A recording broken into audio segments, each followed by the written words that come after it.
Greetings, families. Welcome back. Thank you so much for clicking on this video. I'm sure you know what this video is about. I'm supposed to be sad, but I'm excited for sharing this news with you. I came across it by accident because those channels, most of the time, I don't listen or watch. But when I saw Libya is very, very close to my heart, just like the AES, because it brings a lot of history. Families, please listen. As President Obama, I'll be back. Thank you for convening this meeting to address a task that must be the work of all of us, supporting the people of Libya as they build a future that is free and democratic and prosperous. And I want to thank President Jalil for his remarks and for all that he and Prime Minister Jibril have done to help Libya reach this moment. To all the heads of state, to all the countries represented here who have done so much over the past several months to ensure this day could come, I want to say thank you as well. Today, the Libyan people are writing a new chapter in the life of their nation. Thank you so much, families, for listening. So I kept that video, I don't know how many months now, but listen to it over and over. There was something in that video. I'll play it again. So maybe you will hear that, because at the beginning, I didn't notice or hear what I heard. I saw Libyans on the street shouting in thousands. They want freedom. They want their president to go. Oh my goodness. I said, really? You are the people who were ungrateful, some of them, not all.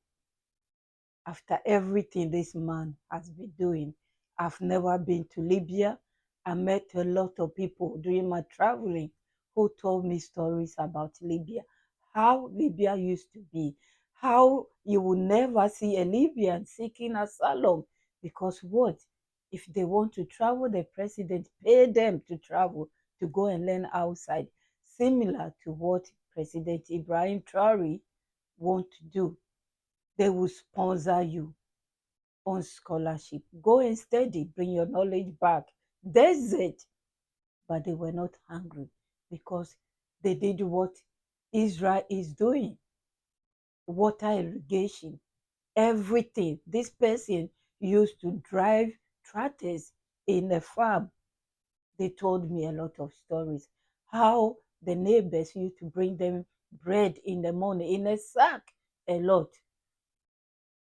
But then, when they want to bomb democracy on them, as one of our political leaders will say in Ghana, when they bomb it on them, and they said they will get democracy and freedom. I'll play that video again by President Obama as president. They are free to blog, they are free to do everything they want. This is what they get. Families, please listen. I know I've talked a lot. I'll be back. The President of the Republic. Thousands have taken to the streets of Tripoli to demand the fall of the government. The situation we are in, the suffering we've endured, is the situation of my country. The situation is unbearable. It is essential that we take to the streets. It is necessary to speak out. We want our independence. We want our comfort. Enough wars, enough repression, enough humiliation and shame. The purpose of our election is to ensure that the war stop, that people can. At the beginning of the week, violent clashes between armed groups bloodied the Libyan capital. The reason? Divisions between the militias supporting Prime Minister Abdulhamid Dbeibah, who share control of the city. Fed up with these recurring conflicts, protesters trample on the portrait of the head of government.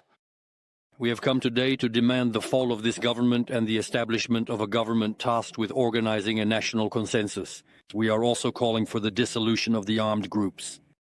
Armed groups on which the fragile power of the government of national unity relies, a political authority recognized by the United Nations, but one that controls only a tiny part of Libya around the capital, Tripoli. The east and south of the country, meanwhile, remain in the hands of General Khalifa Haftar's forces. After Friday's protest, several men attempted to storm the government headquarters. A police officer was killed in the attack. In response to the public outrage, several ministers have resigned. This is an example, but I blame them. I don't blame them that much.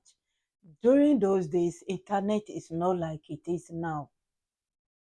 So whatever they tell you, BBC, CNN, France 24, that's it. No second-hand or any information. They believe he's a dictator. And now they are giving them what? In case you haven't heard that, please listen to President Obama again. Work of all of us, supporting the people of Libya as they build a future that is free and democratic and prosperous. And I want to thank President Jalil for his remarks and for all that he and Prime Minister Jibril have done to help Libya reach this moment. To all the heads of state, to all the countries represented here who have done so much over the past several months to ensure this day could come, I want to say thank you as well. Today, the Libyan people are writing a new chapter in the life of their nation. After 4 decades of darkness, they can walk the streets free from a tyrant. They are making their voices heard in new newspapers and on radio and television, in public squares, and on personal blogs. They're launching political parties and civil groups to shape their own destiny and secure their universal rights. And here at the United Nations, the new flag of a free Libya now flies among the community of nations. Make no mistake, credit for the liberation of Libya belongs to the people of Libya. It was Libyan men and women and children who took to the streets in peaceful protest, who faced down the tanks and endured the snipers' bullets. It was Libyan fighters, often outgunned and outnumbered, who fought pitched battles, town by town, block by block. It was Libyan activists in the underground, in chat rooms, in mosques, who kept a revolution alive even after some of the world had given up hope. It was Libyan women and girls who hung flags and smuggled weapons to the front. It was Libyans from countries around the world, including my own, who rushed home to help, even though they too risked brutality and death. It was Libyan blood that was spilled, and Libya's sons and daughters who gave their lives. And on that August day, after all that sacrifice, after 42 long years, it was Libyans who pushed their dictator from power. At the same time, Libya is a lesson in what the international community can achieve when we stand together as one. I said at the beginning of this process, we cannot and should not intervene every time there is an injustice in the world. Yet it's also true. Thank you so much. Did you hear that? There will be on donations Libya that has oil. I mean, during that time, they were the third largest, I think, apart from Venezuela. They will be on donations. They tell us as it is in front of us, but sometimes we don't listen. We don't get it until it's too late. So yes, I reacted on this video, but then later something said, listen to this man again, because anytime something come up about Libya, about the stabilization of AES, I go back to his speech and some of the things that happened. They're going to be on donations. That's what you ask for, Libyans. And that's what you are getting now. You see how it is? If you should stand like the AES are standing now. But again, I don't blame them. They have no clue what was going on. They get rid of him by our own. He lead it. And he trusted him. He called him his brother. and he drink with him, and he shake his hand, and he kiss him. I'll never forget those things. And he has betrayed him. Yes.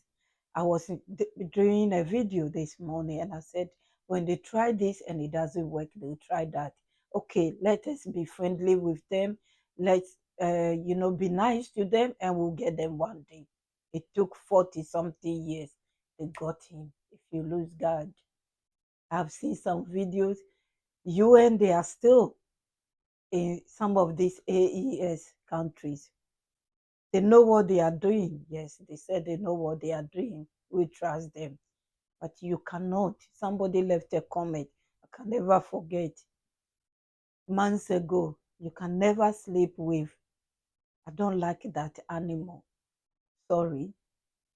I don't like calling the name.